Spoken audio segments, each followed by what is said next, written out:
Back on trail.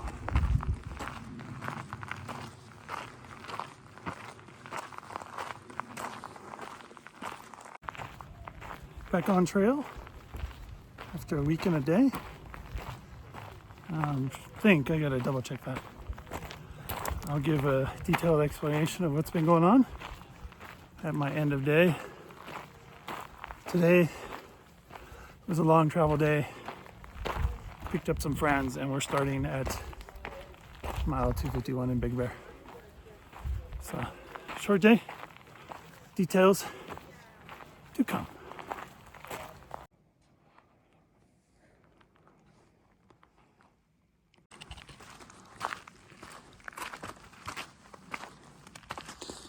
So apparently, even a week ago, this was all snow. Maybe a little bit longer than that, I'm not too sure, but I didn't think they had a dry trail like this from what I was hearing. So this is pleasant. Beautiful up here. Nice and cool. It's like 62 degrees, I think.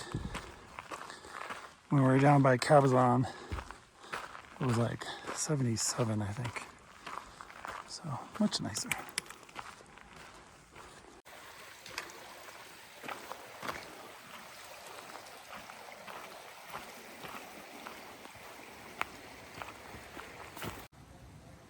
This is home for tonight. Got a stream right here. That's kind of the view. And those are other hikers and somebody got a fire. So I'm gonna go warm up here soon.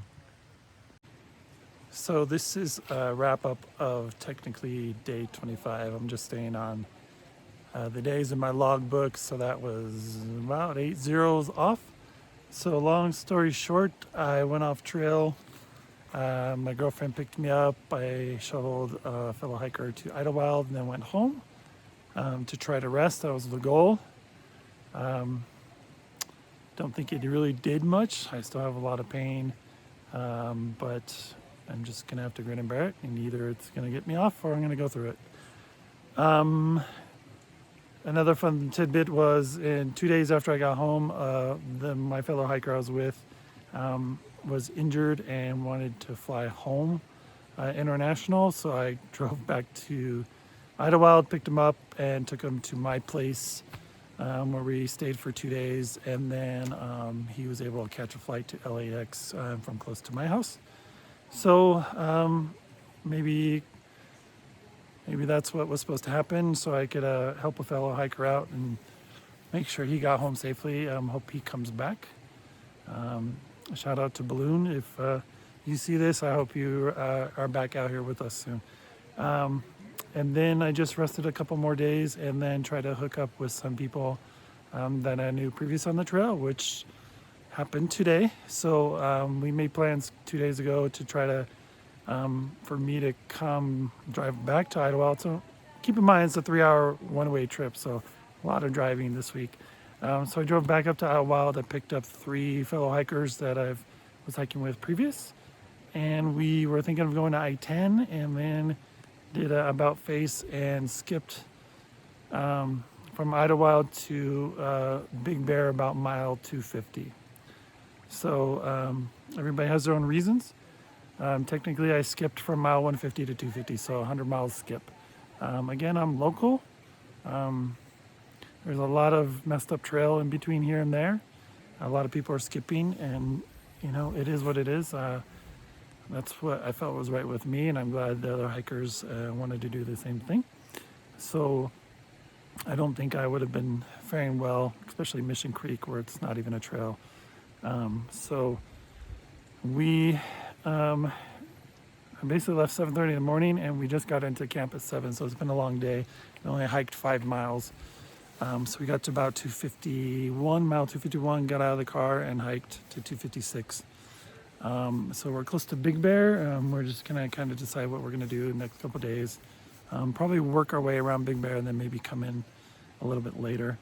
Another fun fact on today's, I think everything that could have went wrong today was going wrong. So we got, basically we're recharging an electric car at the base or close to the base of Idlewild before going up.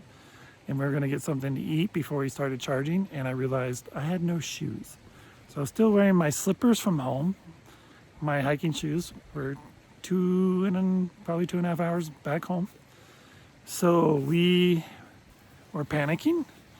We tried to backtrack to a running store who had no shoes from 12 on up, and I wear a 13 normally, but 14 hiking. So we tried to go even back farther. So at this point, we're driving about 50 miles back to an REI because, of course, they would have something. And by the time we called them to get information, they didn't have anything except for a 13. I totally forgot about Nomad Adventures in Idlewild. Called them really quick, and they had 13s and 15s. So I think at the worst, I was going to get a 15 and just deal with it. Maybe if they don't work, have my shoes shipped to the PO in Big Bear.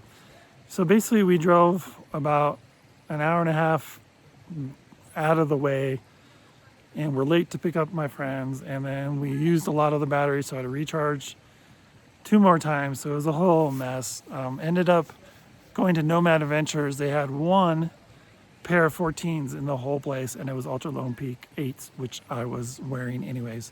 So lucked out. So I bought a pair of those, and I can use them on trail anyway, so no big loss of money. I'm so happy I didn't have to wear 15s or try to fit into 13s for a day or two. But all in all, that worked out. I picked up my friends. We went to Cabazon PO, got some eat while we were recharging, and that was about it for today. There's a lot of other little things, but just a big thank you to my girlfriend Yaska. She trudged through the whole day and sat in the car for about 3 hours, 4 or 5, I don't even know how many hours, and then is driving home by herself, very tired right now, so hope she makes it home safe. But I think it was worth it. I'm really happy that we're in Big Bear. It's a lot cooler, and we don't have to deal with all this craziness and hitching and messed up trails and stuff, so we just have to deal with snow, which has been melting fast, so we haven't really had to deal with it yet. So all in all, it's good. I'm back with some friends, and then a bunch of other people are still in Big Bear. So I was gone for 8 days, but I really didn't lose track of many miles. Some people were doing other things, and some people were doing this or skipping that or doing that, and I kind of didn't miss much. But like I said, 100 miles. If in the event I do finish the whole PCT, I can always come back here and finish this after the trail's over, and it'll be nice and cool, and it's local, so I can just come back and do it. That's my theory. Don't have anything else besides that. I tried to rest and relax at home, didn't really do much. Stretch didn't really help. I even would go for like 2-mile hikes with no pack with my dogs, and it was just still really tight, using the ball to kind of work things out as much as I can and stretch. So I'm not sure what our goal is tomorrow. Light is fading, so we're all just gonna kind of gather around the campfire and eat. So that's about it. Back on the trail, and looking forward to some good days in Big Bear and going from there. So all right, peace.